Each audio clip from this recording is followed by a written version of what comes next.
샬롬 샬롬 샬롬 샬롬 샬롬.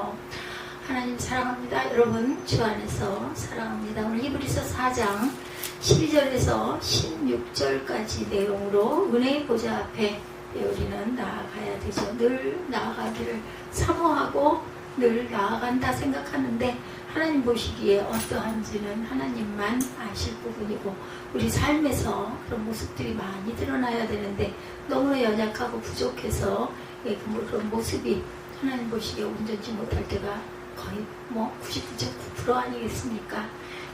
본문 히브리서 4장은 두 부분으로 나뉩니다. 첫째 부분은 하나님께서 약속해 주신 안식에 대한 설명이에요. 그리고 또 둘째 부분은 5장의 서론격으로 대제사장 예수 그리스도에 관한 설명이 오늘 본문 14절에서 16절, 우리가 12절부터 16절인데 14절에서 16절은 5장의 서론격이다. 대제사장 예수 그리스도에 관한 설명입니다. 믿음으로 들어가는 안식이에요. 방심하지 말아라. 봅니다. 4장 앞에서부터. 그러므로 우리는 두려워할지니 그의 안식에 들어갈 약속이 남아있을지라도 너희 중에는 혹 이르지 못할 자가 있을까 함이로다. 그러므로 우리는 두려워할지니 그의 안식에 들어갈 약속이 남아있을지라도 너희 중에는 혹 이르지 못할 자가 있을까 함이라. 그들과 같이 우리도 복음 전함을 받은 자이나 들은 바 그 말씀이 그들에게 유익하지 못한 것은 듣는 자가 믿음과 결부시키지 아니함이라 이렇게 말씀하고 있습니다.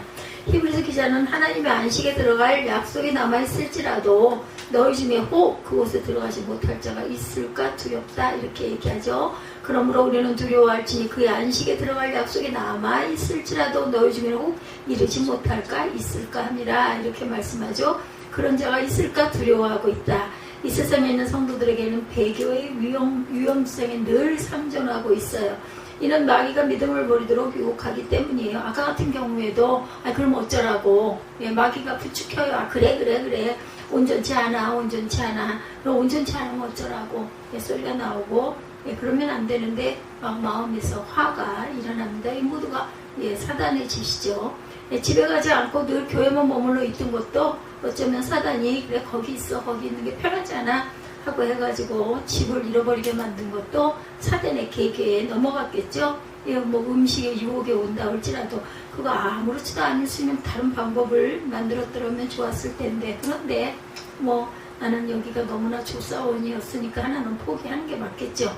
따라 신앙생활에서 무사한 일이나 자기도취와 같은 방식은 심각한 위험을 초래하는 첩경이 되기 때문에 성도들에게는 적당한 긴장이 늘 요구된다라는 거. 그렇게 믿어서 안 되면 그럼 어떻게 믿으라는 건지 저는 지금도 모르겠어요. 부족하죠. 1%도 0.0001%도 하나님 보시기에 온전한 모습은 저희에게는 없습니다. 그렇기 때문에 그 길을 가고자 해서 사모하는 마음으로 예수님을 좋아할 수는 있잖아요. 그죠? 하나님을 사모할 수는 있습니다. 그래서 우리가 예배를 통해서 입술의 고백 한마디만이라도 우리 마음밭에 새겨치라고 성경 말씀은 진리니까 해석이 잘못될 수는 있지만 말씀 자체는 진리잖아요. 그러면 원어적인 해석의 깊이까지 못 간다 할지라도 우리말로 묶어놓은 한글 이 성경 그죠? 이 성경 내용 말씀 내용 거기에서 느끼는 것만이라도 다 느끼고 깨닫고 기뻐하고 감사하고 행하려고 노력하면서 가면 그것이 그 사람의 몫이 아닐까 저는 이렇게 생각합니다. 안식할 때가 남아있는 성도들의 히브리서 4장 9절입니다. 4장 9절에 보면은 그런즉 안식할 때 하나님의 백성에게 남아있도다. 얼마나 감사해요. 이미 그의 안식에 들어간 자는 하나님이 자기의 일을 쉬신과 같이 그도 자기의 일을 쉬느니라. 이미 그곳에 들어간 것은 하나님이 쉬고 계신 것처럼 그들도 쉬느니라 이렇게 얘기합니다. 60평생 짧아요. 잠깐입니다. 여기까지 왔어. 이만큼밖에 안 됐어. 어쩌겠어요. 아버지 이 자리에서 휴식하면서 아버지를 생각하면서 묵상하면서 아버지께 갈 날을 손을 꽂고 하루하루를 살아가는 이런 삶도 있죠. 대단한 그죠? 성서 신학자들도 많이 계시지만 그런 분들도 그런 분 나름대로의 하나님께서 지시하신 몫이 있으시겠죠. 그렇게 했겠지만 그렇지 못하면 우리들은 온전치 못하게 그저 성경이나 읽고 그래서 감동하고 기뻐하고 성경 구절 보고 눈으로 보고 읽고 그러고 나 또 뒤돌아서면 또 잊어버린다 할지라도 2번 보고 3번 보고 10번 보면서 그때마다 내 삶과 내 환경 속에서 하나님이 주시는 그 은혜로 우리가 대입해서 이해하고 감사하면서 하루하루 살아가는 거죠. 악을 떠나야 합니다. 잠언 14장 16절에 지혜로운 자는 두려워하여 악을 떠나나 어리석은 자는 방자하여 스스로 믿느니라. 이렇게 어리석어서 그렇죠. 스스로 믿으려고 하는 부분은 하나님께서 믿음을 주셨기 때문에 믿음도 가질 수 있다는 것을 잊지 마십시다. 2번째, 복음을 알고도 믿지 않는 자가 있어요. 동일한 환경과 동일한 여건에 처해 있습니다. 그렇다 하여서 그들의 운명이 동일하게 되는 것은 아니에요. 그죠? 어떤 사람은 충분히 좋은 환경과 여건을 가지고도 인생을 실패하는가 하면 어떤 사람은 최악의 환경과 여건 가운데서도 훌륭하게 가치 있는 일들을 많이 하고 살아가요. 저는 그 어젯밤에 문득 어젯밤인가요? 오늘 오후인가요? 잠깐 그 유튜브에 떠 있는 것들 이렇게 보다가 아주 깜짝 놀랐어요. 그 김수미 씨가 남편이 사업을 하다가 너무 크게 사업을 하다가 망해가지고 지금 쫄딱 알거지가 되어서 빚을 갚을 수가 없어서 그때 막 정신착란이 일어나고 난리가 한번 일어났다는 얘기를 귓결로는 들었습니다. 저는 뉴스에 그런 쪽의 뉴스도 밟지가 못하기 때문에 그래가지고 사방으로 돈을 좀 구하려고 해도 망한 사람한테 누가 여기 있어 하고 내미는 사람이 있겠어요? 그렇게 많은 그 친지들 그렇게 많아서 또 굉장히 또 김수미 씨가 많은 사람들하고 교제도 많았죠. 그래서 선을 벌려도 다들 어려워서 그걸 못 해주고 있는데 어느 날 김혜자 씨가 슬그머니 자청해서 찾아왔더랍니다. 그래가지고 통장을 내놓고 이걸로 우선 급한 대로 불을 끄고 나머지는 나중에 갚든지 말든지 해. 그러고 주고 왔는데 통장 속에 보니까 필요한 20억 원이 들어있더랍니다. 이거 쉽지 않습니다. 그 통장을 그냥 갖다 내놓고 전원일기에서 엄청나게 각별하게 오랫동안 그분들은 그걸 오랫동안 그렇게 촬영을 하고 하면서 아예 그냥 그죠 부부가 된 것 같이 최불암 김혜자 그죠 그런 식으로 또 그 동네 독립분들들 그분들도 그냥 진짜 동네에서 사는 것처럼 계속해서 10수년을 그렇게 이어오다 보니까 그렇게 가까운 마음들이 됐나 보더라고요. 그래서 너무나 기가 막히고 너무나 놀라가지고 얼마나 불안해. 그러고도 남았을 것 같아. 죽은 자가 깨어난 것 같은 죽을 길에서 살아난 것 같은 그런 심정 아니었겠어요? 그 이후로 그래도 열심히 해가지고 그걸 다 갚았답니다. 갚았는데도 지금도 정말로 존경하고 모시는 마음으로 살고 있다. 이런 아주 귀한 내용을 제가 보고 깜짝 놀래. 김혜자 씨가 정말 마음밭이 그렇게 귀하다라는 거는 언뜻 듣기도 하고 느끼기도 했지만 쉽지 않습니다. 자기의 전 재산이 들어있는 통장을 그냥 아무런 조건도 없이 그저 이걸 얼른 갚아서 해결을 하고 나중에 갚든지 말든지 알아서 해 하고 그냥 갚대요. 근데 다행히 내용을 보니 그걸 다 갚았대요. 갚았는데도 지금도 여전히 안 그렇겠어요. 그야말로 쉽게 얘기해서 이런 얘기하면 또 신학자들 저한테 뭐라고 그러겠지만 하나님 같지 않았겠어요. 그 갖다 준 하나님이 보내서 그죠? 그 믿음을 얼마나 갖고 있는지를 모르겠지만 정말 죽을 그 구덩이에서 살아난 것 같은 그런 이 행함 이거 쉽지 않습니다. 정말 제가 정말 존경스럽구나 하는 생각을 했고 또 그 많은 거를 주신 분이 하나님이시니까 하나님의 뜻대로 이분인들을 얼마나 마음을 먹고 오지 않았겠어요. 그냥 쉽게 에이 여기 있다 이거 갖고 해라 이러지는 않았을 것 같아요. 더군다나 딴 것도 아니고 금전인데 우리는 성경에서 믿음의 사람과 불신의 사람 사이에 어떤 차이가 있는지 이렇게 확연히 볼 수가 있습니다. 그 신학자 그분은 과연 이런 경우를 가지고는 또 뭐라고 말씀하실까? 그건 또 그게 아니야 또 이러실까요? 정말로 밥 한 끼를 못 먹어서 굶어 죽게 생긴 자에게는요 다른 거 다 필요 없어요. 배가 부르게 해주는 거 그게 그 사람을 살리는 길이라는 거. 그래서 행함이 없는 믿음은 죽은 믿음이라는 그런 말씀이 정말 귀하다 하는 생각을 저는 했습니다. 우리 우리 삶 속에서 느끼는 것이 가장 귀합니다. 불신의 사람들은 약속을 받고도 아예 참여하지 못하고 동일한 하나님의 백성으로 지칭이 되었음에도 믿음의 사람들이 누리는 특권에서 제외가 되죠. 약속을 먼저 받았던 이스라엘입니다. 로마서 9장 4절이네요. 그들은 이스라엘 사람이라 그들에게는 양자됨과 영광과 언약들과 율법을 세우신 것과 예배와 약속들이 있다 이렇게 말씀하세요. 조상들도 그들의 것이요 육신으로 하면 그리스도가 그들에게서 나셨으니 그는 만물 위에 계셔서 세세의 찬양을 받으실 하나님이시라. 아멘. 그 복음을 받고도 순종치 않은 이스라엘, 오늘 본문이네요. 6절에 그러면 거기에 들어갈 자들이 남아있거니와 복음 전함을 먼저 받은 자들은 순종하지 아니함으로 말미암아 들어가지 못하였으므로 이렇게 말씀합니다. 안식에 들어가는 자들입니다. 기독교는 구원의 종교죠. 그리고 그 구원은 믿음으로 말미암습니다. 믿음의 대상은 예수 그리스도이시고 믿음은 하나님의 선물로 인간에게 주어지는 거죠. 에베소서 2장 8, 9절입니다. 너희는 그 은혜에 의하여 믿음으로 말미암아 구원을 받았으니 이것은 너희에게서 난 것이 아니요 하나님의 선물이라. 행위에서 난 것이 아니 이는 누구든지 자랑하지 못하게 함이라라고 말씀하세요. 김혜자 같은 분이 그런 거금을 들어다가 김수미 씨한테 그렇게 주는 거 하나님의 선물 아니었겠어요? 살아라 하는 살리는 225억이 아무리 대단하다 할지라도 사람 생명과 바꿀 수는 없는 거죠. 은혜가 너무나 감사한 거죠. 사람을 통해서 하나님은 역사하십니다. 믿음은 사망을 생명으로 변화시키는 것입니다. 믿음을 가진 성도들은 하나님께서 예비해 두신 안식에 들어가게 되죠. 믿는 것과 아는 것을 구별하기 어려울 때가 정말 많아요. 믿는 것과 아는 것 구별하기 어렵습니다. 그러나 믿는 것은 행위로 나타나고 아는 것은 탁상 공론에 그치기도 하죠. 다 그런 건 아니겠지만 믿는 것과 아는 것의 분별은 그 열매로 분명히 알 수가 있어요. 자기 일을 쉬게 되어 히브리서 4장 10절입니다. 이미 그의 안식에 들어간 자는 하나님의 자기의 일을 쉬신과 같이 그도 자기의 일을 쉬느니라 말씀하세요. 우리는 돌아가는 문턱에서 이제 자신의 일을 내려놓죠. 끝까지 진리를 잡으면 그리스도와 함께 참여하니라. 히브리서 3장 14절입니다. 우리가 시작할 때 확실한 것을 끝까지 견고히 잡고 있으면 그리스도와 함께 참여한 자가 됩니다. 영혼의 안식입니다. 구약시대 안식일, 구약시대 안식일은 제7일을 안식일로 지키는 율법적 안식일이었죠. 출애굽기 20장 8절에서 11절이죠. 이처럼 구약시대의 율법적 안식은 노동으로부터의 안식이었으므로 육적 안식을 기초로 하고 있어요. 그러므로 구약시대의 안식은 불완전한 안식이고 신약시대에 이루어질 완전한 안식의 초보이고 예시이며 그림자와 같은 것이다.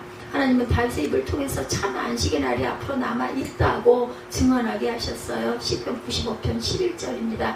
영적인 안식만이 참 안식이 될 수 있다. 창조 7일에 쉬신 하나님에 의해서 창조가 되셨어요. 일곱째 날을 복주고 안식하는 일에 의해서 나타납니다. 창세기 2장 3절 우리 멀지 않으니까 직접 눈으로 보고 입술로 고백해보죠.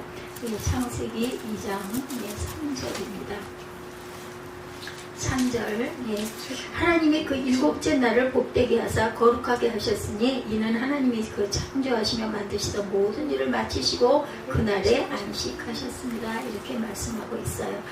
두 종류의 사람이 있어요. 히브리서 기자는 앞장에 이어 계속해서 안식에 대하여 언급하고 있어요. 3장부터 시작해서 4장까지 인간의 안식은 하나님의 안식에 근거하고 있고 하나님의 안식은 창조의 원리에 근거한 것이다. 하나님 당신의 안식에 근거하여 인간들도 안식할 것을 명하셨죠.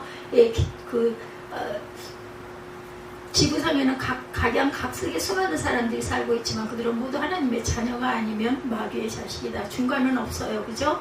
하나님의 약속을 믿고 순종하면 안식에 들어갈 수가 있고 믿지 아니하고 불순종하면 안식에 들어갈 수가 없습니다. 인간의 참 안식은 예수 그리스도 안에서만 얻을 수 있기 때문이죠. 믿음으로 화합지 못했다. 히브리서 4장 2절입니다. 4장 2절 가끔가다 프린팅이 잘못될 때가 있어서 제가 성경을 꼭 찾아봅니다. 2절입니다. 그들과 같이 우리도 복음 전함을 받은 자이나 들은 바 그 말씀이 그들에게 유익하지 못한 것은 듣는 자가 믿음과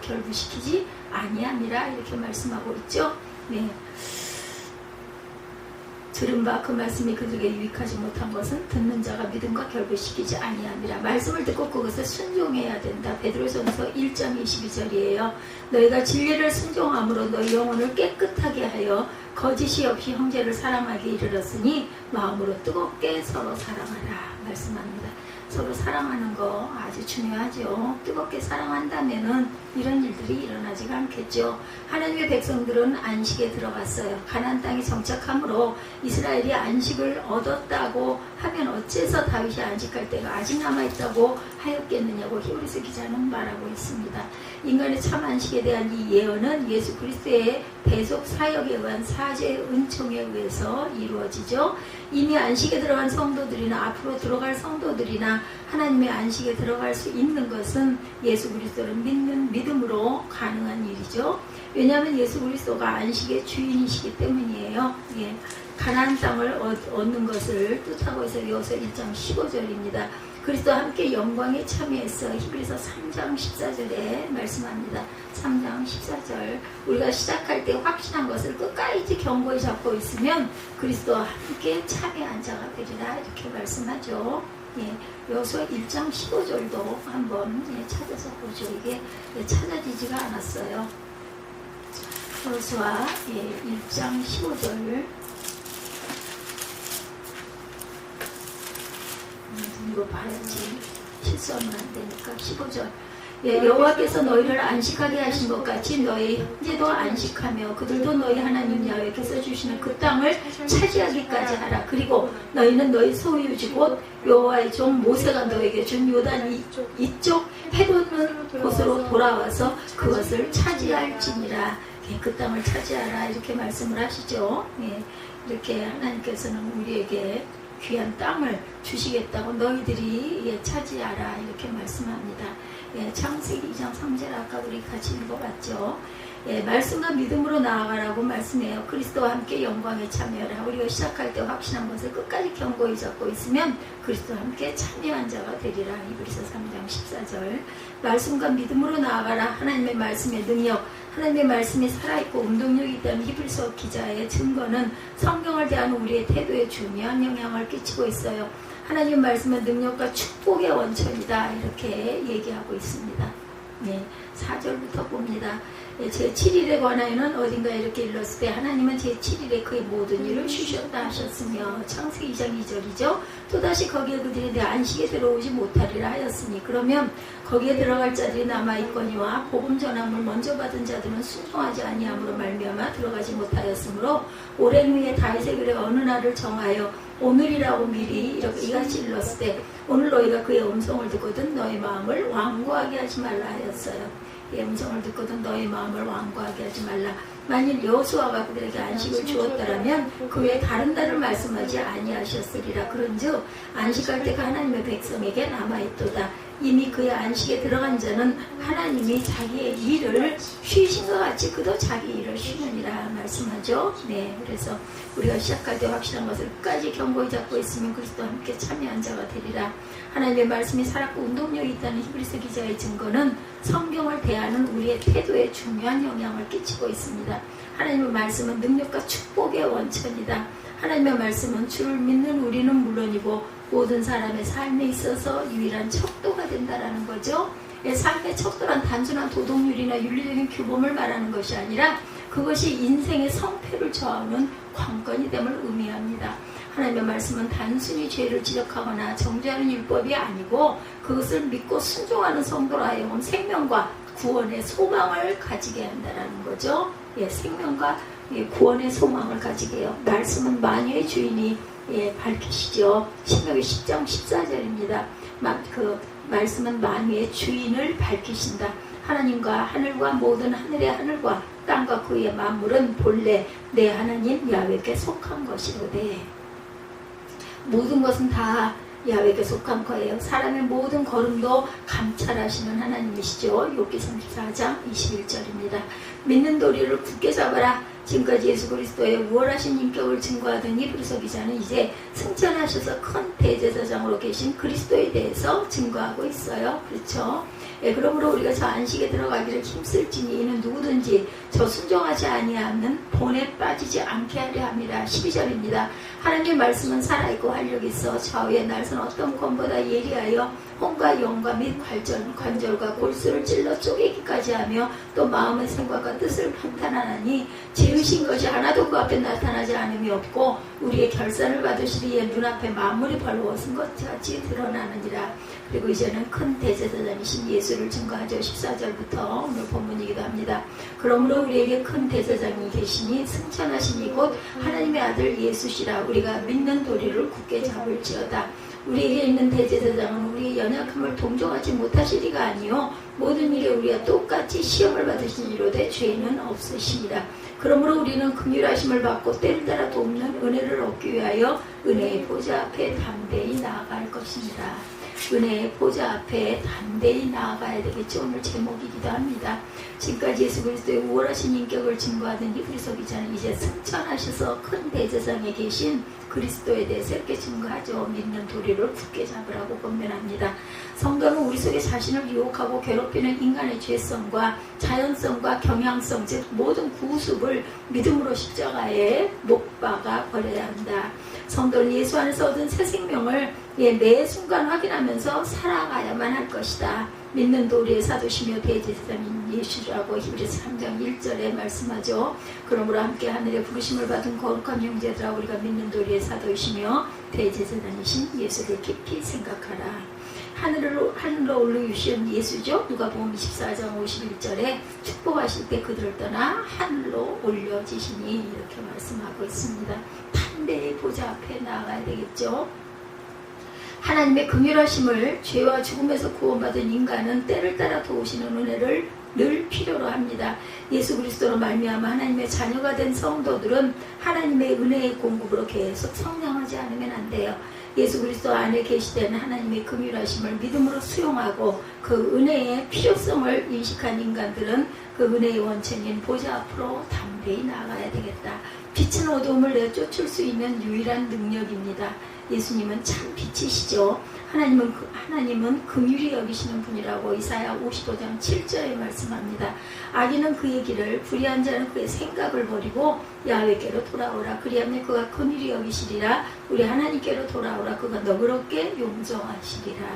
만날 만한 때에 찾아야 할 하나님이라고 이사야 55장 6절이죠. 너희는 야훼를 만날 만할 때에 찾으라. 가까이 계실 때에 그를 부르라. 아멘. 이렇게 말씀하세요. 그래서 우리는 히브리서 4장을 통해서 하나님의 안식은 믿음으로 얻게 된다는 사실을 깨달았어요. 이처럼 믿음은 귀중한 것임을 알고 더욱 믿음의 가치를 두고 믿음으로 모든 삶을 살아가는 저와 여러분들 되시기 바랍니다. 하나님께서 예비하신 안식에 들어가도록 애써야 되겠죠. 힘써 알아야 하는 거 맞습니다. 이렇게 우리가 지금 예배 드리는 것도 힘써 알기 위함이고 은혜 받기 위함인 거예요. 시편 95편수에서도 과거 구약의 이스라엘 백성들의 안식에까지 들어가지 못함을 그 비극과 실수를 증명했던 히브리서 저자가 오늘 이 말씀을 듣는 모든 저와 여러분들에게 엄청난 과거 역사적 사실을 돌이켜보게 하세요. 하나님의 말씀의 본질과 동시에 우리의 대제사장이신 예수 그리스도를 제시하시면서 그 예수 그리스도의 은혜의 보좌까지 우리로 하여금 담대히 나아가자 이렇게 말씀하죠. 오늘 우리가 은혜의 보좌 앞에 담대히 나왔습니다. 첫 번째 은혜의 보좌 앞에 우리를 인도하기 위해서 히브리서 기자는 우리를 말씀 앞으로 인도하시죠. 12절에 하나님의 말씀은 살아있고 히브리서 4장 12절입니다. 하나님의 말씀은 살아있고 활력이 있어 좌우의 날선 어떤 검보다도 예리하여 혼과 영과 및 관절과 골수를 찔러 쪼개기까지 하며 또 마음의 생각과 뜻을 판단하시나니 지으신 것이 하나도 그 앞에 나타나지 않음이 없고 우리의 결산을 받으실 이의 눈앞에 만물이 벌거벗은 것 같이 드러나느니라 이렇게 말씀하세요.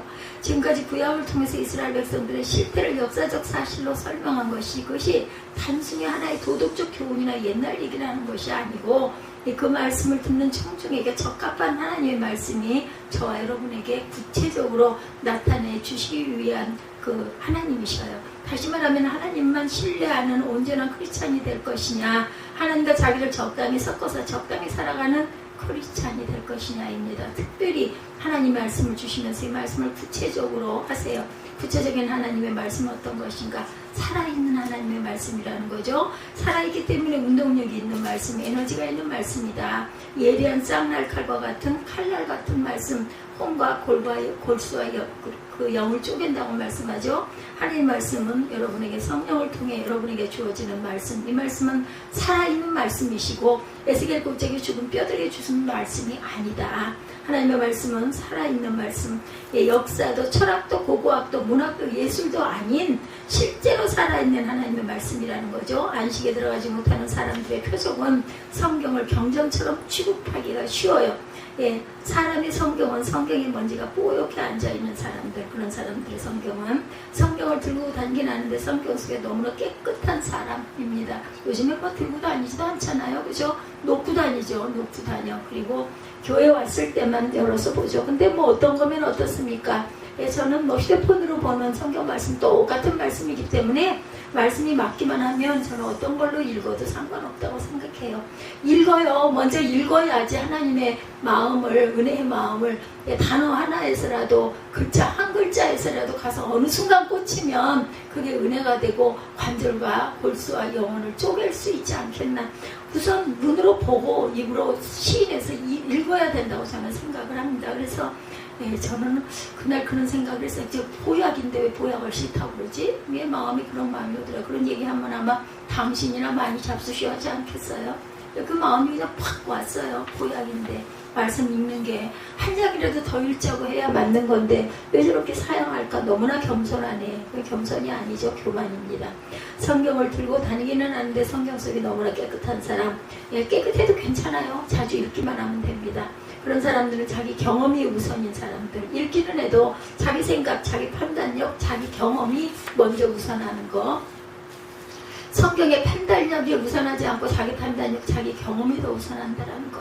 성도들에게 성경이 깨끗한 사람은 마음이 더럽고 성경이 지저분한 사람은 마음이 깨끗한 사람이다. 이렇게 말하면 또 얼마나 열불이 나겠어요. 오직 성경을 안 보면 살 때나 지금이나 같을까. 성경이 안 읽혀진 사람들은 죽은 말씀이라는 것, 살아있는 죽은 말씀을 들고 다니는 사람들, 경건하게 하나님의 말씀을 읽는 사람들은 그 책에 그 사람과 말을 하고 역사를 합니다. 성경에 대해서 무식하면 하나님에 대해서도 무식한 거죠. 근데 성경을 많이 읽었어. 근데 그 뜻은, 그 깊은 뜻을 이해하지를 못한다는 신학자라는 분들, 그 뭐 얼마나 더 일반인들이, 아니 목회자도 이러한데 일반인들이 얼마나 더 유식해야 될까. 유식하다고 그 말씀을 실천하고 행하지 않으면 별 볼 일이 없다고 하는데 그것까지도 할 수 있겠나. 얼마나 몇 프로나 할 수 있을까. 성경을 무시하면 하나님도 여러분들을 무시한다라는 거. 살아있는 실제이기 때문에 에너지를 갖습니다. 경건하게 하나님의 말씀을 읽는 사람들은 그 성경이 살아있는 실제이기 때문에 운동력을 가진다라는 걸 알아요. 움직여서 그 사람에게 수증기로 변하고 기차를 움직이기도 하는 엄청난 힘이 되죠. 살아 움직일 뿐만 아니라 우리 영혼에 접촉될 때 무서운 힘을 발휘하죠. 영혼과 육체를 사로잡아 영과 혼과 골수를 쪼개요. 찔러 쪼개기까지 한다고 그러잖아요. 오직하면 영혼과 육체를 사로잡아 능력이 임하면, 귀신 들린 자들에게 임하면 귀신이 떠나가죠. 그리고 병자들이 낫고 노도 강풍 속에 말씀이 들어가서 능력이 돼서 폭풍이 잠잠한 역사가 실제로 나타납니다. 조인영 목사님 해외 목회하실 때, 집회하실 때 병자들이 일어나죠. 눈먼 자를 보게 하고 걷지를 못하는 자가 휠체어에서 일어나서 걷고, 이거 사실이기 때문에, 실제 영상이 있기 때문에 그거를 무시할 수가 없는 거예요. 그런 일들이 일어나. 그러면 대단한 신학자, 그는 그걸 할 수 있을까요? 못합니다. 그럼 그건 잘못된 걸까요? 성령의 역사가 아닐까요? 그거 뭐라고 대답을 할까요? 그렇게 나타내서 그 사람을 살려줬는데, 생명을 살려줬는데, 살아 춤추게 해줬는데 본인들은 그렇게 할 수 있을까요?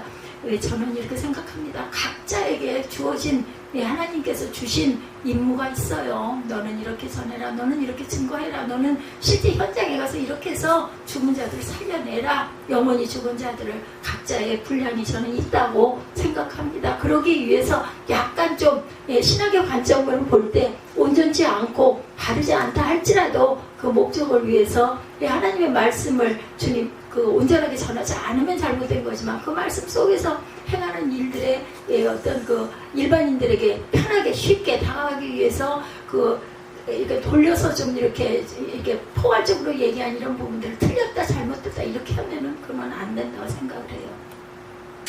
분노와 절망 속 고통 속으로 살아있는 능력의 말씀이 들어가면 위로를 받고 평안을 얻고 기쁨과 자유함을 얻는 능력으로 적용이 됩니다. 예수님은 하나의 말씀이죠. 말씀이 육신이 되셨다라고 하지 않아요. 예수의 삶이 또한 능력이 됩니다. 경건히 무릎을 꿇고 그 말씀을 받는 자들에게 큰 능력이 임하죠. 예, 우리 말로 된 말씀도 읽지 않는 사람들에게 히브리어 원어 속으로 들어가라고 들어갈 수 있겠어요? 말씀이라도 우선 읽어야죠. 그래야 또 한 발 더 나아갈 수 있고, 그리고 그 분량은 아무도 몰라요. 하나님만 아실 수 있는 거예요. 그 분량이 어디까지 차서 돌아가는 시간까지 갈 수 있을지는 하나님 소관이라고 저는 생각을 합니다. 그리고 그 사람이 그릇이에요. 그것밖에 못했어도, 전혀 깨닫지 못해도 하나님 사랑합니다라는 마음은 품어도 하나님 그 마음의 중심을 저는 안다고 생각을 합니다. 이것이 믿음이에요. 믿음의 분량이, 이것이 믿음의 분량이라고 저는 각자에게 임한 하나님의 믿음의 분량들이 반드시 있습니다. 더 힘쓰고 노력하면 좋겠지만 그것밖에 못해서 어쩔 수 없는 거죠. 분량이 그것밖에 안 되는데, 예수님은 그것도 하나님의 말씀, 태초에 하나님이 계시니라 이 말씀이고 예수 그리스도시라, 예수의 삶이 능력이었다라는 거죠. 구원의 놀라운 능력의 에너지가 그 말씀을 사모하고 공부하는 자들에게 임했어요. 사모하는 자들에게 임했다. 하기 싫은데 억지로 하는 게 아니라 정말 사모해서 성경 한 장을 읽었고 두 장을 읽었다. 그래도 하나님은 기뻐하세요. 그래도 네가 그걸 읽는구나, 순종했구나, 내 글을 네가 읽고 기뻐하는구나, 감동했구나, 입술로 고백해서 기도했구나, 기특하다라고 등 두들겨주지. 너 그것밖에 못했어? 이거는 뭘까요? 바리새인 같은 그러한 그 지적질, 그거는 할 일이 아니죠. 하나님이 하실 분량입니다. 신학생들이니까 그렇게 얘기를 했겠죠. 예수의 삶이 능력이었다. 구원의 놀라운 능력인 에너지가 그 말씀을 사모하고 공부하는 자들에게 임합니다. 말씀을 높이고 말씀을 사모하는 개인과 가정들에게도 하나님의 능력을 주셔요. 좌우의 날선 예리한 칼날과 같다고 그러죠. 영과 혼과 관절과 골수를 찔러 쪼갠다라고 얘기해요. 그것을 분리하는 힘을 갖고 있다라는 거예요. 그렇죠. 12절이죠. 하나님 말씀은 살아있고 활력이 있어. 저 신학교 다닐 때 이 말씀이 그렇게 좋았었어요. 좌우의 날선 어떤 검보다 예리하여 혼과 영과 및 관절과 골수를 찔러서 쪼개기까지 하며 마음의 생각과 뜻을 판단한다고 말씀하고 있어요. 이게 어느 정도 얼마나 더 깊은 의미가 있는지는 모르지만 이걸로도 저는 충분하다고 생각합니다. 그래서 13절에 지으신 것이 하나도 그 앞에 나타나지 않음이 없고 우리의 결산을 받으시기 위해 눈앞에 만물이 벌거벗은 것 같이 드러나느니라 이렇게 말씀하세요. 뭐 이거면 됐지 뭐 얼만큼이나 더 절실하게, 그죠? 대단하신 분들이 이거 가장 근접하게 번역을 해놓은 게 이 그 개혁 성경이지 않습니까? 그럼 뭐 이 성경 하나만이라도 우리가 온전하게 잘 읽고 감동하고 느끼면 하나님 기뻐하신다고 저는 생각을 합니다. 모두 다 신학자들이 될 수는 없어요. 예수의 삶이 능력이 되어서 나타납니다. 경건히 무릎을 꿇고 그 말씀을 받는 자들에게는 능력이 임하죠. 예수님은 곧 하나님의 말씀이라는 것, 그리고 말씀을 높이고 말씀을 사모하는 개인과 가정들에게 하나님은 각자에게 맞는 능력도 또한 주신다라는 것. 그래서 영과 혼과 관절과 골수를 찔러 쪼개기까지 한다는 것, 분리하는 힘을 갖고 있다. 구약 제사장들은 제사 제물을 각을 떠서 하나님께 번제를 드리던 구약의 제사가 곧 신약에는 말씀 속에 역사했다라는 거예요. 마찬가지로 하나님 말씀이 우리 안에 들어오면 우리의 영과 혼과 관절과 골수를 찔러 쪼갠다. 구약에는 어떻게 했어요? 제사 제물을 각을 떠서 하나님께 번제로 드렸던 그것이 신약에는 말씀이 우리의 영과 혼과 관절과 골수를 찔러 쪼개게 했다는 거예요. 구분하며 분리하고 구체적인 능력으로 나타났다. 무엇이 영적인 것인지 혼돈과 갈등들이 와요. 무엇이 흔적인 것인지, 무엇이 혼적인 것인지, 무엇이 영적인 것인지, 땅의 것인지, 기도도 방황이 오고 무엇이 하늘인지 땅인지 구분을 못합니다. 하나님의 말씀만이 땅의 것과 하늘의 것들을 구분한다는 거예요. 구분이 되어야 정리가 되고 죄를 짓지 않을 수 있는 능력이 생기죠.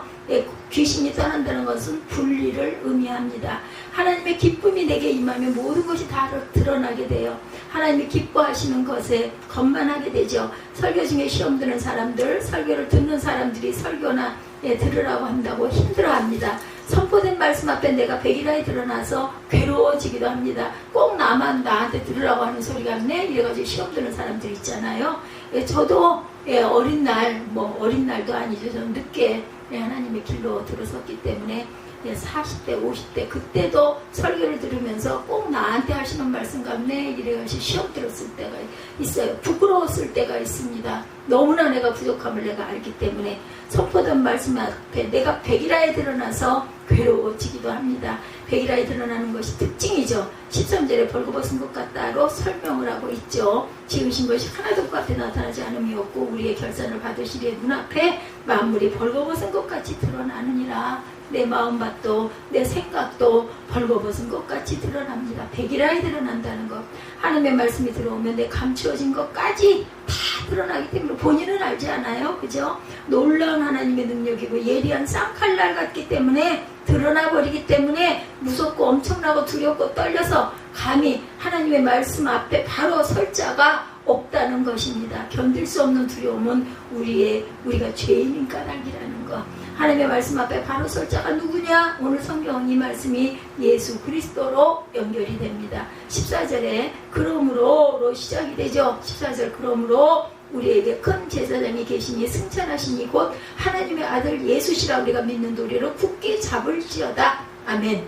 우리에게 있는 대제사장은 우리의 연약함을 동정하지 못하실 리가 아니요 모든 일에 우리가 똑같이 시험을 받으시니로되 죄는 없으시니라. 그러므로입니다. 우리는 긍휼하심을 받고 때를 따라 돕는 은혜를 얻기 위하여 은혜의 보좌 앞에 담대히 나아갈 것이다.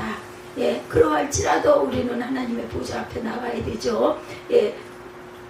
그 예수 앞에 우리가 믿는 도리를 굳게 잡고 나가야 된다. 12절은 영과 혼과 골수를 찔러 쪼갠다가 14절은 예수 그리스도 연결이 되죠. 승천하시는 예수시라. 엄청난 하나님의 역사 앞으로 이끌어 주시더니 이 말씀이 우리 가운데 임하시네. 요한복음 1장이죠. 태초에 말씀이 계시니라. 이 말씀이 하나님과 계셨으니 이 말씀은 곧 하나님이시라. 그가 태초에 하나님과 계셨고 만물이 그로 말미암아 지은 바 되었으니 지은 것이 하나도 그가 없이는 된 것이 없느니라. 그 안에 생명이 있었으니 이 생명은 사람들의 빛이라. 누구예요? 예수 그리스도시죠. 빛이 어둠에 비치니 어둠이 깨달지 못하더라. 10절부터 봅니다. 그가 세상에 계셨으며 세상은 그로 말미암아 지은 바 되었으되 세상이 그를 알지 못하였고 자기 땅에 오매 자기 백성이 영접하지 아니하였으나 12절에 영접하는 자 곧 그 이름을 믿는 자들에게는 하나님의 자녀가 되는 권세를 주셨으니 예수께서 말씀하실 때는 어렵고 두렵고 힘든 모든 것들이 다 지나가요. 예수께서 말씀하실 때 어렵고 두렵고 힘든 모든 것들이 지나가고 진홍 같은 죄를 지었다 할지라도 주님 앞에 가면 모든 것이 눈과 같이 깨끗하게 씻긴다 이렇게 말씀하시지 않아요? 빛이 어둠에 비치니 빛이 어둠을 깨달지 못하더라 이렇게 말씀하고 있습니다. 마태복음 11장 28절부터도 30절까지 수고하고 무거운 짐진 자들아 다 내게로 오라 내가 너희를 쉬게 하리라. 나는 마음이 온유하고 겸손하니 나의 멍에를 메고 내게 배우라. 그리하면 너희 마음이 쉼을 얻으리니 안식을 주신다는 거죠. 이는 내 멍에는 쉽고 30절입니다. 내 짐은 가벼움이라 하시니라. 그러니까 내 앞에 내려와서 내 발 앞에 내려놓고 나에게서 쉼을 얻으라고. 요한복음 8장에 나오는 가늠하다 잡힌 여자에게 두렵고 떨리고 수치와 불안 공포 속에 있는 여인에게 편들어 주셨던 주님이세요. 다시는 죄를 짓지 말라고 편안케 해주시는 예수님의 사랑, 그 사랑 안에서 우리가 살아가야 합니다. 위로의 하나님이시죠. 히브리서 4장 12절에 하나님의 말씀은 살아있고 활력이 있어 좌우의 날선 어떤 검보다 예리하여 혼과 영과 및 관절과 골수를 찔러 쪼개기까지 하며 마음의 생각과 뜻을 판단하신다라고 말씀하세요. 예수 앞에 서면 이렇게 변한다는 거예요. 그래서 우리를 예수님 앞으로 초청했어요. 초대하셨어요. 대제사장이신 예수가 여기 계시단다. 뽕나무에 올라갔던 삭개오 7 귀신 들린 여자, 나면서 소경된 자, 고통의 늪에 살던 사람들이 물동이를 버려두고 하나님 나라를 증거하는 사마리아 여인으로 변하는 역사를 일으키신 분, 그분이 바로 예수 그리스도이십니다. 성령이 계시기 때문에 성령께서 아셔서 성령이 대언해 주셔요. 우리 모든 부족한 것들도 그 신학을 하시는 분은 말씀으로 학설로 말씀하실지 모르지만 우리에게는 우리 안에 성령님 예수 그리스도가 계시기 때문에 깨달아 알게 하십니다. 깊은 뜻을 다 모른다 할지라도 그래도 괜찮단다 하고 위로해 주시고 다독여 주시지 너 그렇게 해갖고 뭐를 하겠니? 이렇게 발로 잡아 누르는 그런 말은 하질 않죠. 그러므로 우리에게 큰 제사장이 계시니 승천하시니 곧 하나님의 아들 예수 그리스도라 우리가 믿는 도리를 굳게 잡을지어다. 이분이 예수 그리스도세요. 무덤에 갇힌 분이 아니고 부활하시고 승천하신 그분이 예수 그리스도. 그러함으로 우리에게 각자에게 우리가 원하면 내가 너와 함께 하리라 성령께서 내 안에 내주하고 계신다라는 거. 성령이 안 계시다면 신학을 많이 한 사람들이 더 깊이 알고 더 대단할 수 있겠지만 성령이 우리에게 계시는 한은 우리가 다 몰라도 하나님께서 우리를 위로하시고 다독여 주십니다. 한 걸음 더 나아가 15절에서 우리에게 있는 대제사장은 우리의 연약함을 동정하지 못하시리가 아니다. 모든 일에 우리가 똑같이 시험을 받으신 이로되 어떤 분? 죄는 없는 분, 우리가 똑같이 시험을 받으신 예수시라. 부자가 어찌 가난한 자의 배고픔을 알며 건강한 자가 어찌 병든 자의 절망을 알며 배운 자가 어찌 못 배운 자의 서러움을 알까. 자가용 탄 사람이 버스 탄 사람들의 불편을 알지 못합니다. 제가 글쎄요, 한 20년 가까이 됐을까요? 버스를 탔어요. 버스를 타고 아주 카드가 안 찍혀가지고 아주 고생을 하면서 버스를 갈아타고 그렇게 해서 돌아와 본 일이 있습니다. 와, 참 힘들더라고요. 그래서 사람들이 나중에는 너무 많이 타고 어스름해가지고 길도 어디가 어딘지 방송도 정확하게 잘 안 들려요. 정류장을 처음 이제 내려야 될 중간에 한 번에 쭉 가면 좋겠는데 갈아타야 되기 때문에 아주 그러면서 애를 썼던. 그래도 예전에 초기에 그거 카드 찍는 거 저도 몇 번은 해봤거든요. 그래가지고 다른 카드를 아무리 봐도 교통카드라고 써져 있는데 안 돼가지고 그나마 다행히 이 카드를 갖고 있어서 딴 카드를 댔더니 한 번에 바로 찍히고 또 환승도 제가 하고 내리기도 했습니다. 참 어려움이 많았었던 그런 시간이었어요. 이렇게 해봐야 돼요. 타봐야 알죠. 버스 타봐야 불편함을 알아요. 아, 차로 갔다 올 때 얼마나 편하게 음악 들으면서 여유 있게 몸도 자유롭게 덜컹거려도 승차감이 안 좋다 할지라도 잘 갔었구나, 잘 왔고 갔었구나 하는 생각을 했습니다. 유명한 선교사가 문둥병 환자들에게 전도를 하는데 아무리 전도를 해도 아무도 받아들이지를 않자 본인이 직접 문둥병이 걸려서 다시 찾아가서 나도 문둥병이 걸렸어 하니까 비로소 눈물을 흘리면서 예수를 받아들이더라죠. 그래서 인간을 입고 오신 예수 그리스도도 말르고 위에서 태어나십니다. 33세 인간이 겪을 수 있는 모든 것 그들을 친히 다 겪고 절망도 배신도 경험하고 통곡하셔서 오죽하면 땀방울이 피가 돼서 흐를 정도로 고통을 감당하셨어요. 죄 없으신 분으로 죄 있는 자가 되셔서 우리의 기막힌 경험을 다 하신 분이에요. 죄가 없으신 분으로 죄 지은 우리 인간의 실존을 이해하셔서 우리보다 더 잘 아셔서 그분 앞에 나아가기만 하면 용서와 치료를 받는다는 거예요. 모래 위에 발자국 하나가 있죠. 내 고통스러운 생애를 걸어왔는데 내 눈물의 발자국밖에 없어요. 그렇죠? 예수님이 말씀하세요. 내가 너를 업고 걸어온 내 발자국이란다. 이렇게 말씀하시죠. 오늘 성경은 두 가지로 14절에 그러므로 우리에게 큰 제사장이 계시니 승천하시니 곧 하나님의 아들 예수시라 우리가 믿는 도리를 굳게 잡을지라.